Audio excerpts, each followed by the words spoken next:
the mighty Maori Party. There's absolutely no doubt we have changed the behaviour of those MPs in Parliament. We have brought a code of conduct into practice. Without them, we put it up in writing, got the other parties, some other parties involved. They voted, the two main parties voted it down, but obeyed it. So even though they voted it down, they can't have the tail wagging the dog.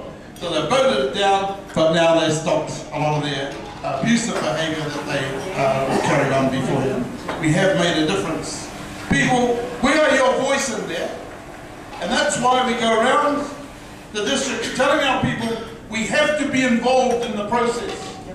Now that we have a voice in there, and that's what we tried to do for 3 years, and we've hoped we've done that by representing your voice, your view in that house. Because before it was dominated by the party, and whatever Helen said, that's what they do. Whatever John Key said, what he says, like, this is how we sort of vote on this issue kind of today.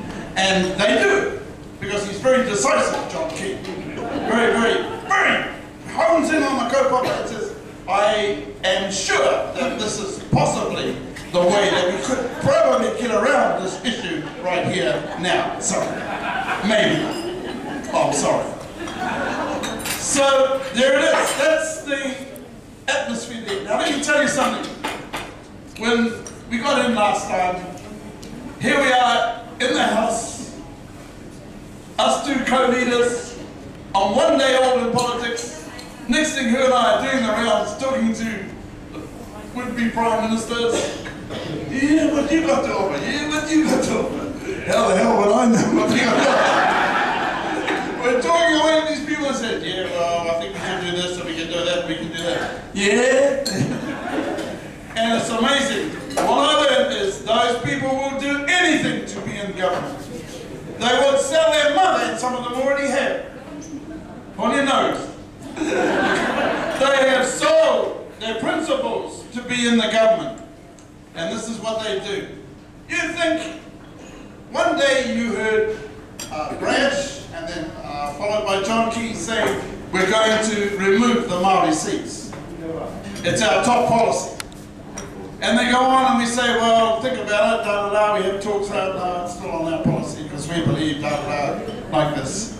Well, when the voting got a bit close, and the polls got a bit close, and they started to do their maths, they had a meeting with Tari and I, John Key and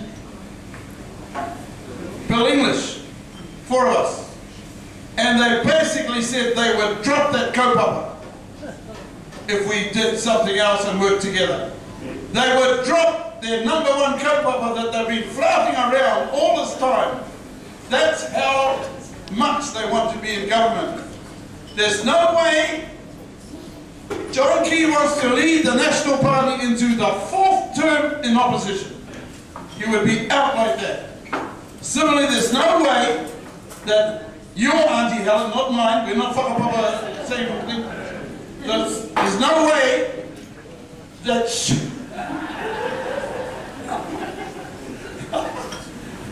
there's no way that she wants to give up possible records by being a 4th term woman prime minister and all the things that she wants to achieve. So it's all on, it's battle royal. Now that's what they said to us, they'd get rid of that policy of dropping the seats. Now that they've gone up in the polls, they don't even talk to us. So I'm telling you, that's how it goes, that's how it rolls. You cannot trust them, they want to govern. I'll tell you what we want to do. We want to represent you. Full stop. It's your issues we will take to Parliament and we'll fight for. And it won't be a question of who we will go with. It's a question of who will go with us. It has to be.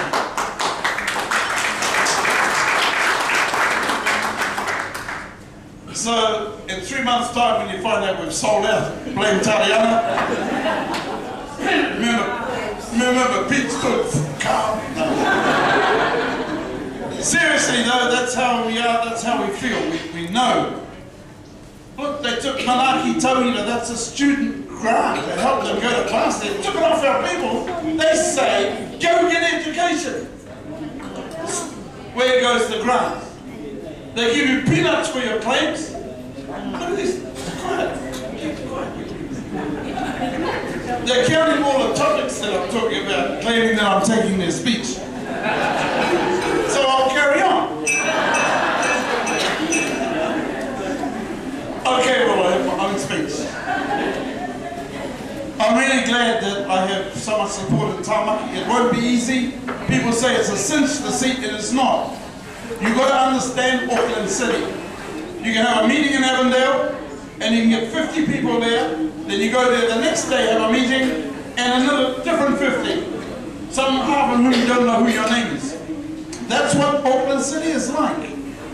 And that's why I've got the best team that can help me get out there, door knock, show my face, hand my circular out and say, hi, if Pita Sharples wasn't in Parliament, when Pita Sharples goes back in Parliament, what can he do for you? And get some talk going. Well, people, I'll hand over to someone else now so they'll stop moving the furniture around here. But just to tell you that we have made a promise to go around the iwi 3 times a year, and we've done it. We've gone out, sometimes all of us, sometimes just one of us. Because there are only 4 MPs at this time, we've had to do 2 regions each, kind of. And so we do that. So Parliament meets for 3 weeks, 2 weeks out. For the other MPs, even list ones don't have an electorate. Not for us. We go to our own electorate and we go to the other electorate. We work very hard. We start work at 7:30. We have our meetings, first meeting, and we finish. We've got to stay in the house till 10 p.m. at night. And that's the easy part. The hard part is Friday, Saturday, Sunday, Monday when you're working amongst the people in your electorate. That is really hard. The people want you, and we want to be wanted by them and work with them, but it is quite a big job. And so I want you to know we are the Mighty Maori Party. We work very, very hard, and we do it because we're totally committed, just as you are committed to having your voice in there. Kia ora koutou, tēnā tātou katoa.